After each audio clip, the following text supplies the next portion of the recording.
नमस्कार मित्रांनो, engineering take मंत्रा या माझ्या चॅनेलमध्ये मी तुमचं स्वागत करतो. आपण MSBTच्या सिलेबसनुसार REC सब्जेक्ट शिकत आहोत. बघा, सेकंड चॅप्टर आपण बघणार आहोत आजपासून, रेफ्रिजरेशन सायकल्स अँड रेफ्रिजरंट्स. आणि याच्यामध्ये प्रामुख्याने आपण वेपर कॉम्प्रेशन सायकल आज पाहणार आहोत. त्याच्या अगोदर ती सुरुवातीला आपण थोडंसं बेसिक पाहणार आहोत आणि ते बेसिक झाल्यानंतर वेपर कॉम्प्रेशन सायकलचं प्रिन्सिपल, वर्किंग, कंपोनंट कोणकोणते आहेत, COP कसा काढतात आणि त्याच्यानंतर या ज्या काही कंडिशन्स आहेत जसं की dry compression, super heating, wet compression पाहणार आहोत आणि याच्यानंतर मग एक प्रॉब्लेम पाहणार आहोत. बघा, आपण थोडं बेसिक पाहूया. Reverse Carnot cycle, Bell Coleman cycle. तर या दोन सायकलचा TS डायग्राम तुम्हाला इथं पाहायला मिळेल.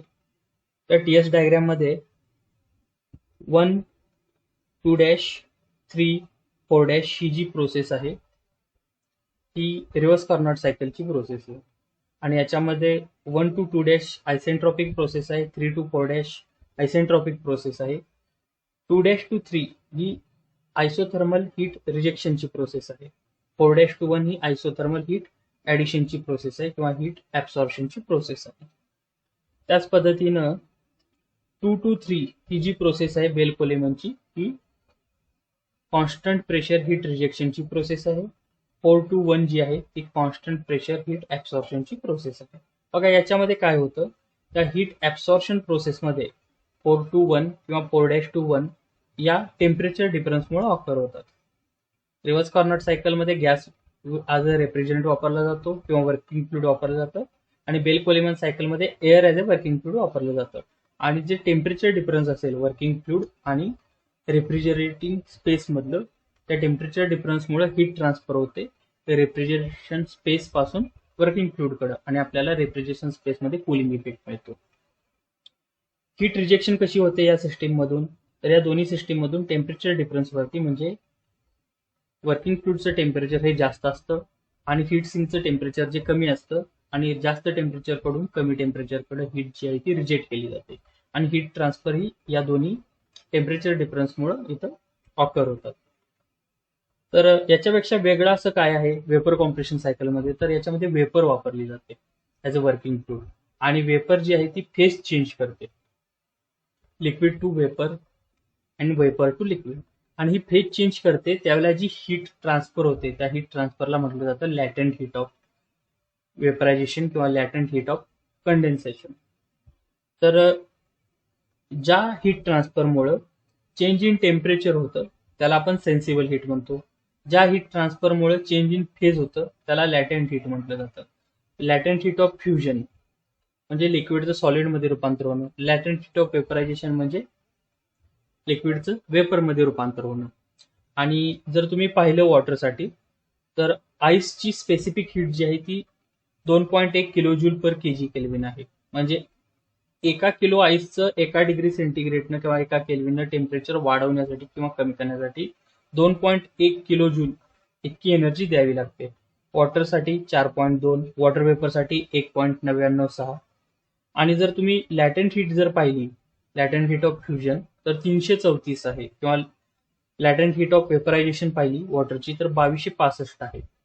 आणि वेपर कॉम्प्रेशन सायकलमध्ये जी हीट ट्रान्सफरची जी प्रोसेस होते किंवा हीट ऍब्सॉर्प्शनची जी प्रोसेस होते त्या प्रोसेस होण्यासाठी लॅटेंट हीट बरोबर सेन्सिबल हीट या दोन्ही एकत्र काम करतात. म्हणजे हीट ट्रान्सफर जी होते ती सेन्सिबल हीट ट्रान्सफर पण होते, लॅटेंट हीट ट्रान्सफर पण होते आणि याच्यामुळे आपल्याला रेफ्रिजरेशनचा चांगला किंवा जास्त इफेक्ट मिळतो. जर कुणी विचारलं की वेपर कॉम्प्रेशन सायकलवरती जो पहिला रेफ्रिजरंट वापरला गेला तो कोणता होता, तो इथाईल इथर हा वापरला गेलेला होता 1748 मध्ये. ते एक जनरल नॉलेज किंवा जास्तीची माहिती तुम्हाला असावी म्हणून मी सांगितलं. इथाईल इथर हा 1748 मध्ये वापरला गेलेला होता आणि त्याचा बॉइलिंग पॉईंट जो आहे तो 34.6 डिग्री सेंटीग्रेड आहे. बघा, हा जो बॉइलिंग पॉईंट आहे हा खूप महत्वाचं काम करतो, कारण इव्हॉपरेटरमध्ये ज्यावेळेला रेफ्रिजरंट फ्लो होतो त्यावेळेला तो रेफ्रिजरंट जो आहे तो बॉईल होतो आणि तो बॉईल होताना हीट ऍब्सॉर्ब करतो त्याच्यामुळे आपल्याला रेफ्रिजरेशनचा इफेक्ट मिळतो. तर आपण आता वेपर कॉम्प्रेशन सायकलचं प्रिन्सिपल पाहू. बघा, the working fluid used in vapour compression system changes its phase from liquid to vapour, म्हणजे इथं लॅटेंट हीट ऑफ वेपरायझेशन जे आहे ते रेफ्रिजरेशन इफेक्ट मिळवण्यासाठी वापरलं जातं. आणि हीट रिजेक्शनसाठी कंडेन्सेशन प्रोसेस वापरली जाते. Vapour to liquid. The working fluid used in vapour compression system changes its phase from liquid to vapour and vice versa. Low pressure liquid refrigerant is boiled to absorb latent heat of vaporization in evaporator. The compressed vapor of refrigerant rejects the heat by condensation at high pressure. Thus, the heat transfer processes takes place in the form of latent and sensible heat, providing higher coefficient of performance. हे झालं principal vapour compression सायकलचं. बघा, working of vapour compression cycle आपण पाहूया. तर winter 2018ला प्रश्न विचारलेला होता. 4 मेन कॉम्पोनंट आहेत: कॉम्प्रेसर, कंडेन्सर, एक्सपान्शन व्हॉल्व्ह आणि इव्हॉपरेटर. बघा, 4 main component: compressor, condenser, expansion valve, evaporator. Compressor मध्ये नक्की काय होतं, तर इव्हॉपरेटर मधून येणाऱ्या लो प्रेशर असणाऱ्या वेपर, ज्याचं प्रेशर लो आहे अशा वेपर या ड्रॉ केल्या जातात, सक केल्या जातात कॉम्प्रेसरमध्ये. आणि सक्शन स्ट्रोक मध्ये सक केल्यानंतर त्याचं प्रेशर हे वाढवलं जातं. त्याचं प्रेशर वाढवलं जातं, त्याचं टेम्परेचर वाढतं त्याच्यामुळं. तर टेम्परेचर किती वाढवलं जातं, तर कंडेन्सर टेम्परेचर इतकं त्याचं टेम्परेचर वाढवलं जातं. किंवा कंडेन्सरमध्ये जो कूलिंग करणारा मीडियम आहे त्या मीडियमपेक्षा जास्त टेम्परेचर वाढवलं जातं. In compressor, low pressure vapors are drawn in suction stroke and its pressure and temperature increases. The temperature of the vapors increases above the temperature of the condenser. कंडेन्सरचा जो cooling medium असेल त्याच्या temperature पेक्षा जास्त temperature वाढवलं जातं. आणि आता कंडेन्सर मध्ये काय होतं, तर कंडेन्सर मध्ये या ज्या वेपर आहे हाय प्रेशरच्या वेपर या कंडेन्स होतात, याची फेज चेंज होते आणि त्या लिक्विड फॉर्म मध्ये कन्वर्ट होतात. बघा, इथं एंटर करताना त्या वेपर फॉर्म मध्ये असतात आणि इथून बाहेर पडताना त्या लिक्विड फॉर्म मध्ये असतात. इथं वेपर वेपर लिहिलेलं आहे, इथं तुम्हाला लिक्विड दिसेल आणि इथं लिक्विड प्लस वेपर दिसेल. तर इथं लिक्विड फॉर्म मध्ये असतात. तर या लिक्विड फॉर्म मधल्या ज्या रेफ्रिजरंट आहे तो एक्सपान्शन वॉल मध्ये एक्सपांड होतो. म्हणजे काय, त्याचं प्रेशर कमी केलं जातं. जसं त्याचं प्रेशर कमी होतं त्याचं टेम्परेचर पण कमी होतं. आणि ते कमी प्रेशर कमी टेम्परेचरचं जे लिक्विड रेफ्रिजरंट आहे ते इव्हॉपरेटर मधून पास होतं. आणि इव्हॉपरेटर मध्ये मग ते बॉईल होतं. बॉईल होताना लॅटंट हीट ऑफ वेपरायझेशन होतं, लिक्विडचं वेपरमध्ये कन्व्हर्जन होतं. आणि लिक्विडचं वेपरमध्ये कन्व्हर्जन करताना ते लिक्विड जे आहे ते आजूबाजूची हीट जी आहे ती ऍब्सॉर्ब करते. आणि हीट ऍब्सॉर्ब केल्यामुळं बाहेरचं जे सराउंडिंग आहे त्याच्या ते आपल्याला कूल झालेलं दिसतं आणि आपल्याला रेफ्रिजरेशनचा इफेक्ट मिळतो. तर आपल्याला इथं हॉट एअर जर किंवा वॉर्म एअर जर या इव्हॉपरेटरवरून पास केली तर आपल्याला कोल्ड एअर मिळते आणि आपल्याला हा रेफ्रिजरेशनचा इफेक्ट मिळतो. या लिक्विड रेफ्रिजरंटचं वेपर रेफ्रिजरंटमध्ये कन्व्हर्जन होतं बॉइलिंगमुळे. आणि या वेपर आहेत ज्या लो प्रेशरच्या वेपर आहेत त्या पुन्हा एकदा कॉम्प्रेसरमध्ये ड्रॉ केल्या जातात किंवा सक केल्या जातात. बघा, कॉम्प्रेसरमध्ये लो प्रेशरच्या वेपर या सक केल्या जातात, त्याचं प्रेशर वाढवलं जातं, टेम्परेचर वाढवलं जातं. आणि कंडेन्सरमध्ये लिक्विडचं वेपरचं लिक्विडमध्ये रूपांतरण होतं आणि हीट जी आहे ती रिजेक्ट केली जाते. एक्सपान्शन वॉलमध्ये प्रेशर आणि टेम्परेचर कमी केलं जातं लिक्विड रेफ्रिजरंटचं.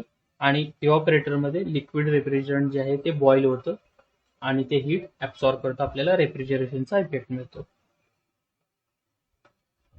तर या ज्या 4 प्रोसेसेस आहेत, 1 to 2 कॉम्प्रेशनची, 2 to 3 हीट रिजेक्शनची, 3 to 4 जी आहे ती एक्सपान्शनची आणि 4 to 1 जी आहे ती इव्हॉपरेशनची किंवा हीट ऍब्सॉर्प्शनची प्रोसेस आहे. तर याच्यामध्ये कॉम्प्रेसरची जी प्रोसेस आहे ती आयसेंट्रॉपिक प्रोसेस आहे, एंट्रॉपी कॉन्स्टंट प्रोसेस आहे. आणि एक्सपान्शनची जी प्रोसेस आहे ती आयसेंथाल्पिक एन्थाल्पी कॉन्स्टंटची प्रोसेस आहे. Isenthalpy isentropic pressure. आणि कंडेन्सर आणि इव्हॉपरेटरच्या ज्या प्रोसेस आहेत त्या constant pressure heat absorption heat रिजेक्शनची प्रोसेस आहे, कॉन्स्टंट प्रेशरवाले. बघा, आता आपण पीएच डायग्राम आणि टीएच डायग्राम पाहणार आहोत. तर पीएच डायग्राम म्हणजे प्रेशर एन्थाल्पी डायग्राम. ठीक आहे. 1 to 2 प्रोसेस जी आहे आपल्याला ती आहे आयसेंट्रॉपिक कॉम्प्रेशनची प्रोसेस, म्हणजे इथं एंट्रॉपी कॉन्स्टंट असते. 2 to 3 प्रोसेस जी आहे ती कॉन्स्टंट प्रेशर हीट रिजेक्शनची प्रोसेस आहे. बघा, पी कंडेन्सरचं प्रेशर हे कॉन्स्टंट आहे. 2 to 3 साठी कंडेन्सरचं प्रेशर हे कॉन्स्टंट आहे. 3 to 4 प्रोसेस आहे ती आयसेंथाल्पिक एक्सपान्शनचं प्रोसेस आहे. 3 to 4 जी आहे ती कॉन्स्टंट एन्थाल्पी प्रोसेस आहे, एन्थाल्पी कॉन्स्टंट आहे. आणि 4 to 1 जी प्रोसेस आहे ती कॉन्स्टंट प्रेशर हीट ॲब्सॉर्प्शनची प्रोसेस आहे. आणि याच्यामध्ये जे प्रेशर आहे ते P4 to P1 हे इव्हॉपरेटर प्रेशर मेंटेन केलं जातं या प्रोसेससाठी. 2 to 3 साठी कंडेन्सर प्रेशर मेंटेन केलं जातं. तर TS डायग्राम मध्ये हा जो कर्व आहे, हा कर्व जो आहे तो सॅच्युरेटेड कर्व आहे. हा जो कर्व आहे तो सॅच्युरेटेड कर्व आहे. आणि या TS डायग्राम मध्ये बघा, इथून इकडे हा निळा पार्ट दिसत आहे. इथं तुम्हाला सॅच्युरेटेड लिक्विड लिहिलेलं दिसतंय. तर हा जो निळा पार्ट आहे ही झाली सगळी लिक्विड फेज. हा जो निळा पार्ट आहे ही झाली सगळी लिक्विड फेज.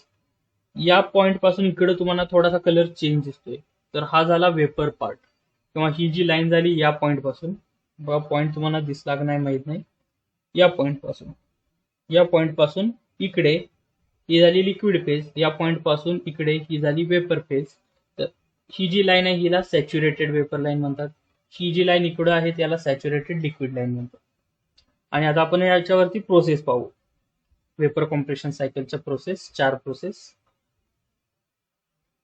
1 to 2 जी आहे ती compression of a vapour. 1 to 2 जी आहे ती कॉम्प्रेशन ऑफ ए वेपर. आणि कॉम्प्रेशन कसं होतं, आयसेंट्रॉपिक, एंट्रॉपी कॉन्स्टंट. खाली जर तुम्ही टेम्परेचरकडे बघितलं, एंट्रॉपीकडे बघितलं तर एंट्रॉपीची ही लाईन जी आहे ती कॉन्स्टंट आहे. म्हणजे आपल्याला S1 आणि S2 हे इक्वल असणार. बघा, S1 is equal to S2 हे इक्वल असणार, कारण ही जी प्रोसेस आहे ती आयसेंट्रॉपिक कॉम्प्रेशनची प्रोसेस आहे. आता प्रोसेस 2 to 4 जी आहे, प्रोसेस 2 to 4 जी आहे ती आहे हीट रिजेक्शनची प्रोसेस. कंडेन्सरमध्ये हीट रिजेक्शनची प्रोसेस. याच्यामध्ये 2 to 3 मध्ये सेन्सिबली हीट रिजेक्ट होते, कारण फेज चेंज होत नाही सुपर हिटेड वेपर पासून सॅच्युरेटेड वेपर पर्यंत. ही जी लाईन आहे ती सॅच्युरेटेड वेपरची लाईन आहे. आणि वेपर जे आहे ते सुपर हिटेड, ज्या वेपरचं टेम्परेचर वाढलेलं आहे. मागाशी मी तुम्हाला वॉटर वेपरसाठी सांगितलेलं होतं 1.99 किलो जूल पर kg केल्विन. त्याच पद्धतीनं जो काही रेफ्रिजरंट असेल त्याची काही ना काहीतरी वेपर फेजमध्ये स्पेसिफिक हीट असेल.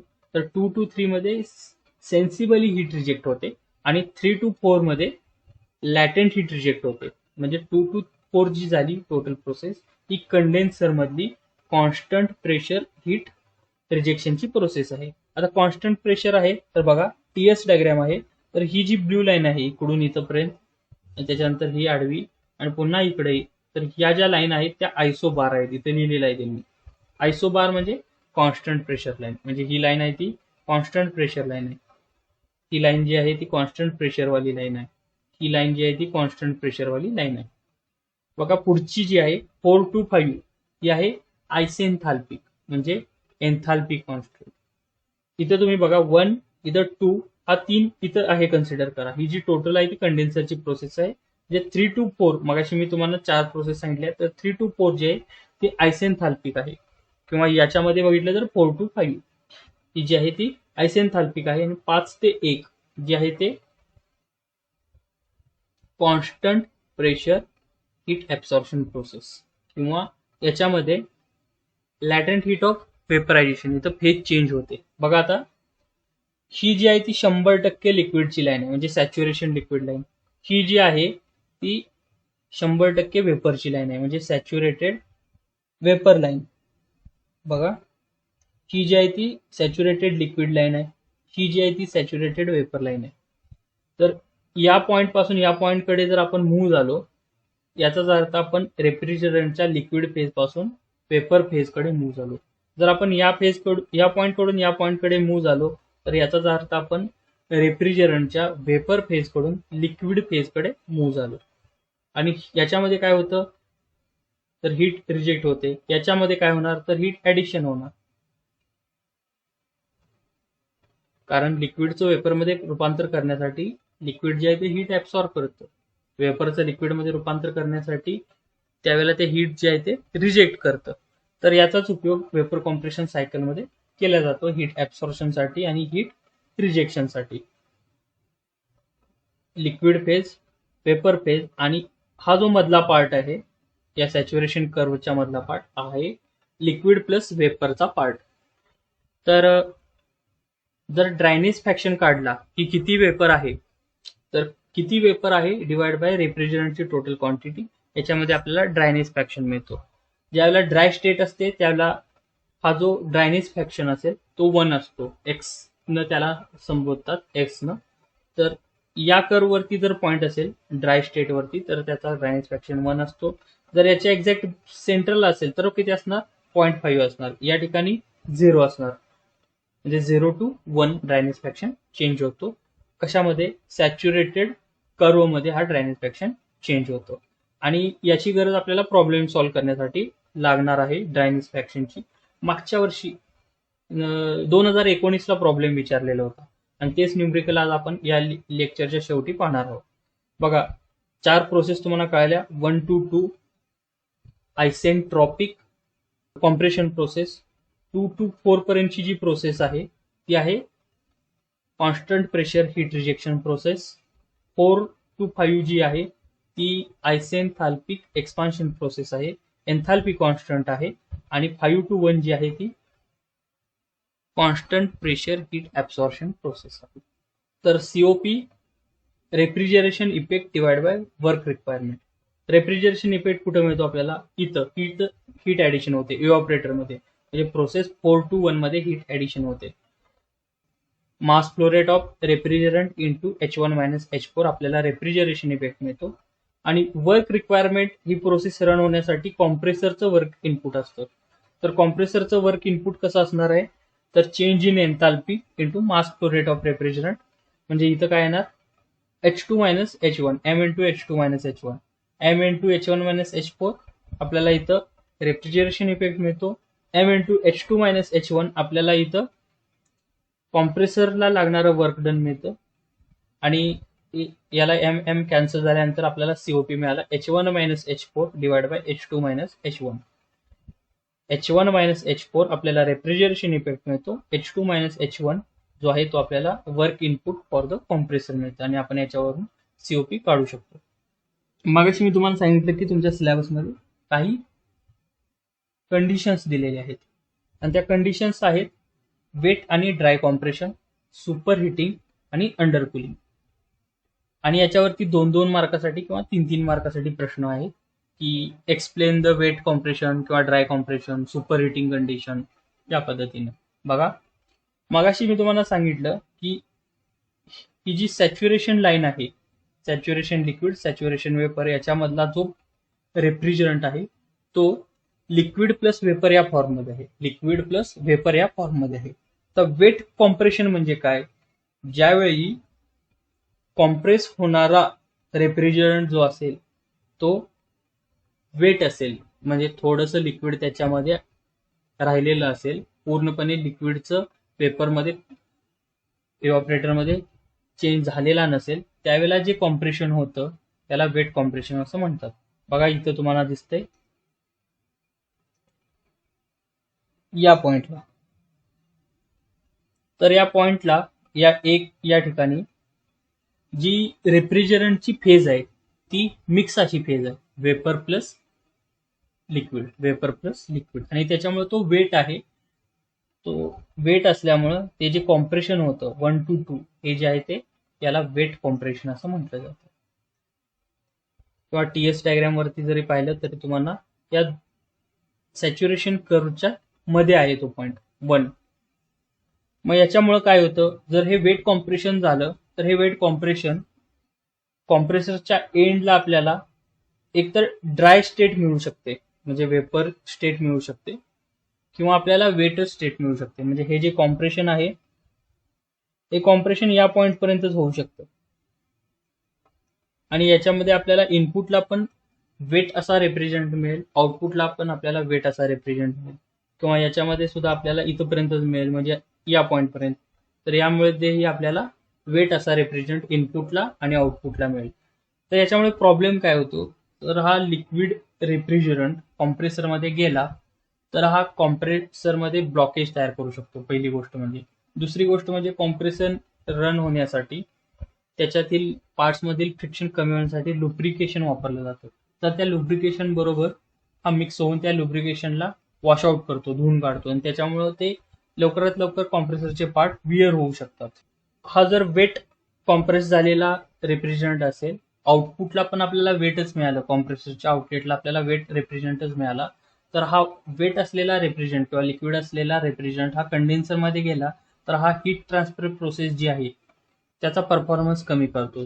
तर हे वेट कॉम्प्रेसरचे डिसएडव्हान्टेज आहे. एक तर ब्लॉकिंग करतो, वॉश अवे करतो लुब्रिकेशनला, किंवा हीट ट्रान्सफर जी आहे ती कमी करतो. ड्राय कॉम्प्रेशन म्हणजे काय, ज्या वेळेला रेफ्रिजरंट हा सॅच्युरेटेड वेपर स्टेटला आहे, बघा ही जी लाईन आहे ही आहे सॅच्युरेटेड वेपरची लाईन, आणि या सॅच्युरेटेड वेपर लाईनवरती ज्या वेळेला रेफ्रिजरंट असतो त्याचा ड्रायनेस फॅक्शन 1 असतो, त्या पॉइंट पासून जर रेफ्रिजरंटचं कॉम्प्रेशन करण्यात आलं तर त्याला म्हटलं जातं ड्राय कॉम्प्रेशन. म्हणजे कॉम्प्रेसरच्या इनलेटला असणारी रेफ्रिजरंटची फेज हे ठरवतं की ते कॉम्प्रेशन आहे ते ड्राय कॉम्प्रेशन आहे की वेट कॉम्प्रेशन आहे. वेट कॉम्प्रेशनचे तोटे मी तुम्हाला सांगितले, ड्राय कॉम्प्रेशन म्हणजे काय सांगितलं, वेट कॉम्प्रेशन म्हणजे काय सांगितलं. आपण आता सुपर हिटिंग म्हणजे काय ते पाहूया. बघा, सुपर हिटिंग वरती प्रश्न समर 17 विंटर 16-17 विचारलेला होता. तर सुपर हिटेड रिजन मध्ये काय होतं बघा, इथं तुम्हाला ऍक्च्युअली कळेल. Super heating of vapour compression cycle. बघा, प्रोसेस पॉईंट 3 पासून जर एखाद्या रेफ्रिजरंटचं कॉम्प्रेशन झालं तर आपण त्याला काय म्हणतो, ड्राय कॉम्प्रेशन म्हणतो. आणि पॉईंट 4 पासून जर कॉम्प्रेशन झालं तर त्याला आपण म्हणतो super heated compression, super heating of vapour compression cycle. तर याच्यामुळे काय होतं, तर 2 to 3 हा जो आपला रेफ्रिजरेशन इफेक्ट आहे त्याच्याऐवजी आपला रेफ्रिजरेशन इफेक्ट वाढतो. 2 to 3 ऐवजी 2 to 4 असा वाढतो.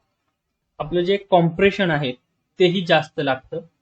म्हणजे ओरिजिनल जर 3 to 5 इयर्स इतकं जर आपल्याला कॉम्प्रेशनचा इफेक्ट असेल तर तो आपला 4 to 5 इतका वाढतो. म्हणजे ज्या प्रमाणात रेफ्रिजरेशन इफेक्ट वाढतो त्याच प्रमाणात कॉम्प्रेशनचं इनपुट वर्क वाढतं. म्हणजे याचा आपल्याला सीओपीच्या दृष्टिकोनातून आपल्याला फायदा मिळत नाही. पण याचा फायदा कुठे मिळतो, तर याचा फायदा मिळतो की कॉम्प्रेसर आपला डॅमेज होत नाही, कॉम्प्रेसरची लाईफ लवकर खराब होत नाही. म्हणजे super heating of in vapour compression cycle कशासाठी वापरतात हे जर कोणी विचारलं तर त्याचं उत्तर असेल की कॉम्प्रेसरची लाईफ वाढवण्यासाठी, कॉम्प्रेसरचं डॅमेज रोखण्यासाठी super heating of vapour compression cycle हे वापरलं जातं.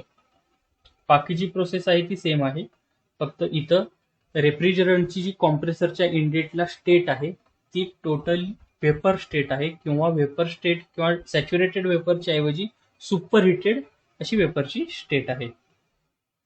बघा, subcooling of vapour compression cycle. Subcooling म्हणजे काय, तर कंडेन्सरमध्ये लिक्विड फेज जी आपल्याला मिळते, म्हणजे फक्त वेपरचं लिक्विडमध्ये रूपांतर होतं, तर ते लिक्विडमध्ये रूपांतर झाल्यानंतर त्याचं पुढं आणि सेन्सिबल कुलिंग केलं जातं. त्याचं पुढं थोडंसं सेन्सिबली कुलिंग केलं जातं, आणि त्या कुलिंग केल्यामुळे बघा इथं सॅच्युरेशन लिक्विड कर्वपर्यंत पोहोचल्यानंतर त्याचं पुढं आणि कुलिंग केलं जातं, तर त्याला अंडर कुलिंग किंवा सब कुलिंग असं म्हटलं जातं. आणि याचा फायदा काय होतो, तर 3' पासून जर आपण आयसेन्थाल्पिक एक्सपान्शन केलं तर आपला रेफ्रिजरेशन इफेक्ट जो आहे तो कमी मिळतो. जर आपण सब कुलिंग केल्यानंतर त्याचं एक्सपान्शन केलं तर आपल्याला रेफ्रिजरेशन इफेक्ट जास्त मिळतो. आपल्या कॉम्प्रेसर वर्कमध्ये चेंज होत नाही, आपला रेफ्रिजरेशन इफेक्ट वाढतो, म्हणजेच आपला सीओपी वाढतो. म्हणजे सब कुलिंग कशासाठी केलं जातं असं कोणी विचारलं तर त्याचं उत्तर असेल की to enhance the COP of a vapour compression cycle. Super heating का केलं जातं, to reduce or to avoid the damage of the compressor parts. तर या दोन्हीला जर आपण एकत्र घातलं, सुपर हिटिंग केलं, सब कुलिंग केलं, तर सुपर हिटिंग मध्ये आपला सीओपी चेंज होत नाही, आपल्याला लॉस पण होत नाही, रेफ्रिजरेशन मध्ये फायदा पण होत नाही. सब कुलिंग मध्ये आपल्याला रेफ्रिजरेशन मध्ये फायदा मिळतो. सुपर हिटिंग मध्ये आपला कॉम्प्रेसर चांगला राहतो. तर सुपर हिटिंग आणि सब कुलिंग हे कॉम्प्रेसरचं डॅमेज रोखण्यासाठी आणि रेफ्रिजरेशन इफेक्ट जास्त मिळवण्यासाठी केलं जातं. बघा, मगाशी मी तुम्हाला सांगितलं ही जी लाईन आहे आता याच्यामध्ये व्यवस्थित दिसते. सॅच्युरेटेड लिक्विड लाईन, ही लाईन जी आहे ती सॅच्युरेटेड वेपर लाईन. या ज्या लाईन आहेत त्या कॉन्स्टंट प्रेशरच्या लाईन आहेत. बघा, इथून या पार्टमध्ये या हॉरिझॉन्टल आहेत आणि त्याच्यानंतर पुन्हा या पद्धतीनं खाली गेलेली आहे. तर ही 0.1, 0.2, 0.3, 0.4 या ज्या व्हॅल्यू आहेत त्या ड्रायनेस फ्रॅक्शनच्या व्हॅल्यू आहेत. Effect of suction pressure. बघा, आता कॉम्प्रेसरच्या इनलेटला सक्शन होतं. जो कॉम्प्रेसरचा सक्शन स्ट्रोक असेल त्याच्यामुळं इव्हॉपरेटर मधून लिक्विड मध्ये फॉर्म मध्ये असलेलं रेफ्रिजरंट जे आहे ते सक केलं जातं. पण ते जे प्रेशर मेंटेन केलं जातं ते प्रेशर असतं इव्हॉपरेटर प्रेशर. 4 to 1 जी प्रोसेस आहे ती आयडियल इव्हॉपरेशन ची प्रोसेस आहे.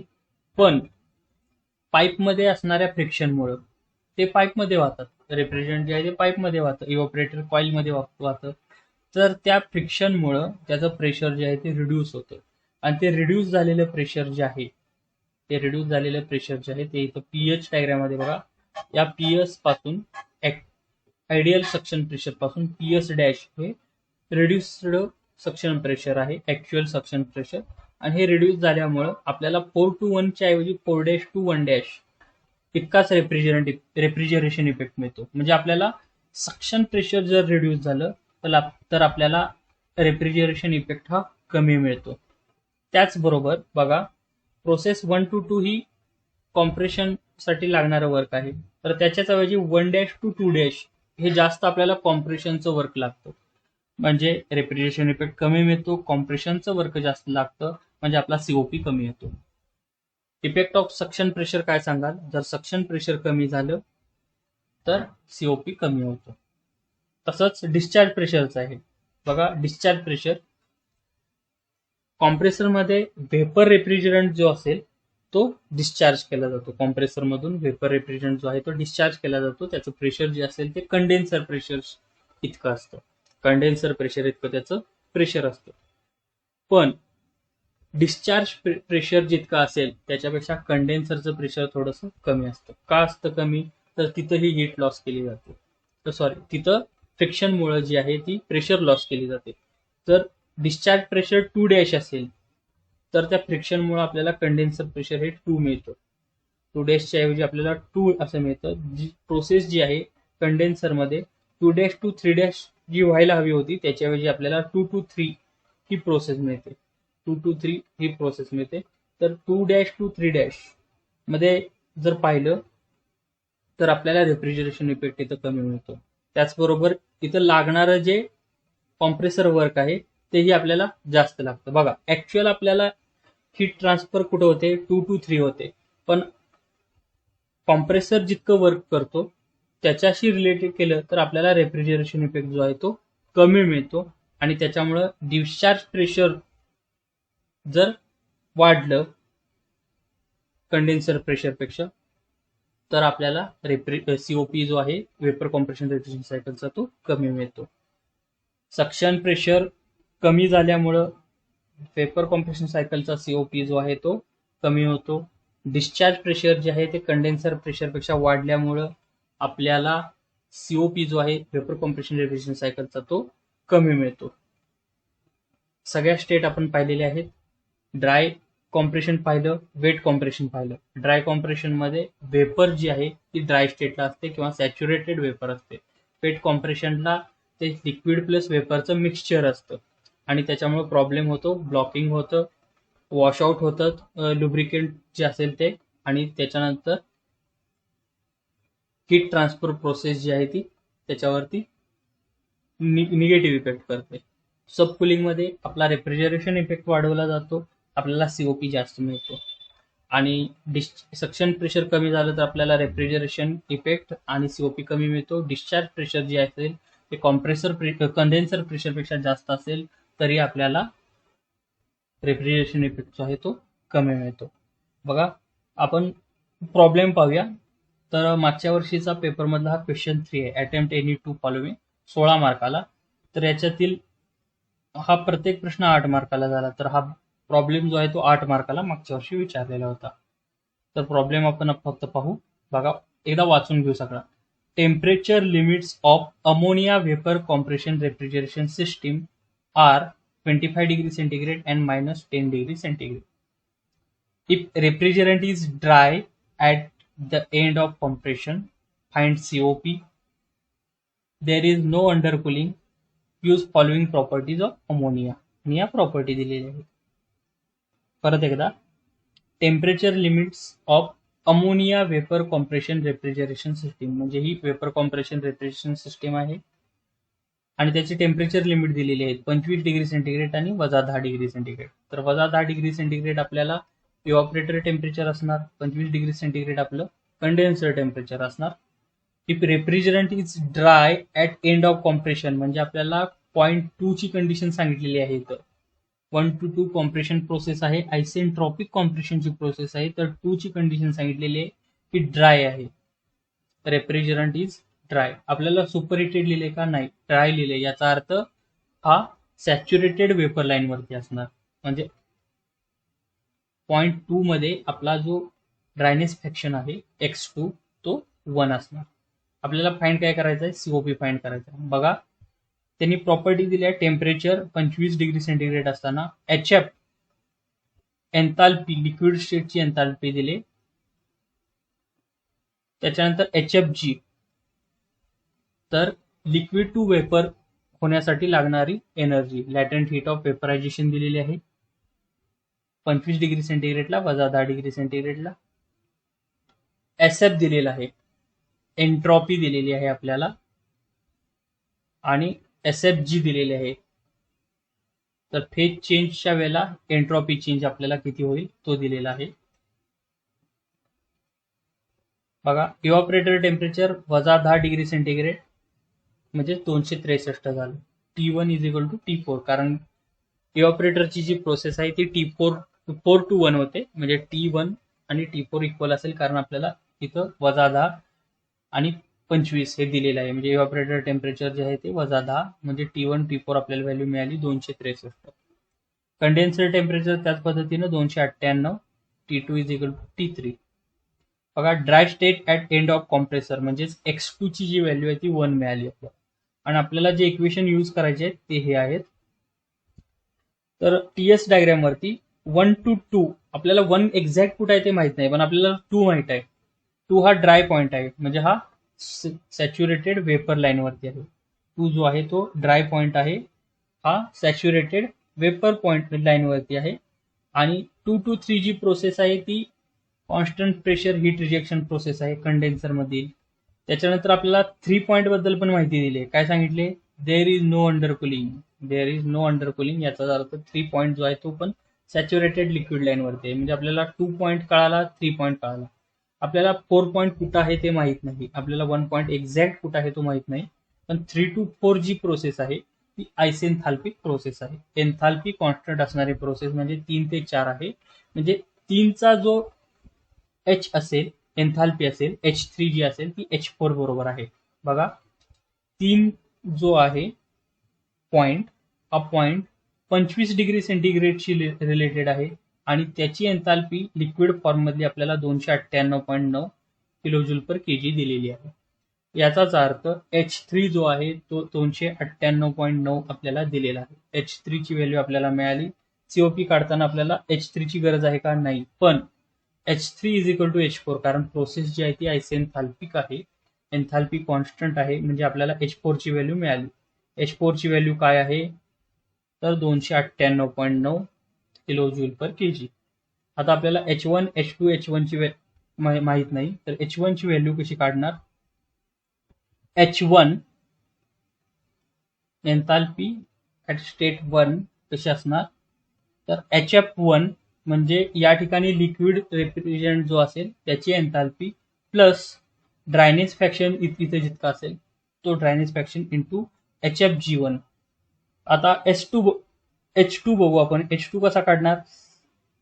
समान पद्धतीने H2 बरोबर HF2 plus X2 into HfG2 is equal to H2. X2 ची जी व्हॅल्यू आहे, ती आपल्याला माहिती आहे 1 आहे. X2 ची जी व्हॅल्यू आहे ती 1 आहे, आपल्याला माहिती आहे. आणि बाकीच्या व्हॅल्यू दिलेल्या आहेत. HF2 दिलेली आहे, HfG2 दिलेली आहे. बघा HF2 दिलेली आहे, HfG2 दिलेली आहे. तर आपल्याला H2 ची व्हॅल्यू मिळते. H2 ची व्हॅल्यू आपल्याला याच्यावरून मिळते. तर H2 ची व्हॅल्यू काय असणार 1465.85. कशी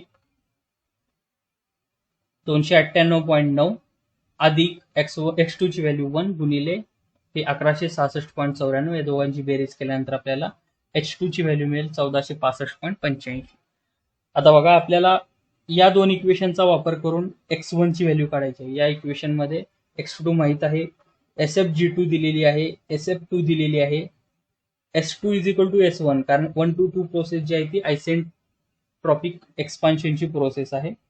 याच्यामध्ये SF1 दिलेला आहे, SFG1 दिलेला आहे. तर आपल्याला X1 फक्त एकटाच अननोन आहे, तर ती आपण काढू शकतो. S1 is equal to S2 isentropic process हे इक्वेशन यूज करून. बघा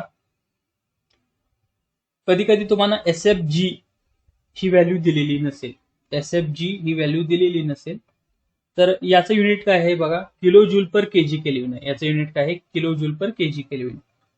आणि HFG याचं युनिट आहे kilo joule per KG. Entropy आणि एनर्जी याचं एक रिलेशन आहे, DS change in entropy is equal to dQ/T change in energy divide by temperature असं एक आहे. तर पुढे H1 कसा काढणार, X1 ची व्हॅल्यू 0.9111 अशी आली, 0.91 कन्सिडर करा. आणि H1 ची व्हॅल्यू 135.37 म्हणजे ही प्लस 0.91 इंटू 1297.68 केल्यानंतर आपल्याला H1 ची व्हॅल्यू मिळाली 1316.26. आता H1 माहित झाला आपल्याला, H2 आपल्याला माहित झाला, H3 is equal to H4 हे यूज करून आपण याचा COP काढला. तर COP 6.8009 आला. इतकं सोपं हे आहे, 8 मार्क याच्यामध्ये आपले कन्फर्म होतात. याचे आणखीन काही उदाहरण मी तुम्हाला पुढच्या लेक्चरमध्ये सांगेन. या व्हिडिओमध्ये मी आता इथंच थांबतो. धन्यवाद.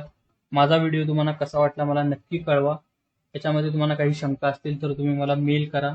तुमचे काही सजेशन्स असतील तर मला सांगा आणि माझ्या चॅनलला सबस्क्राईब करा. धन्यवाद.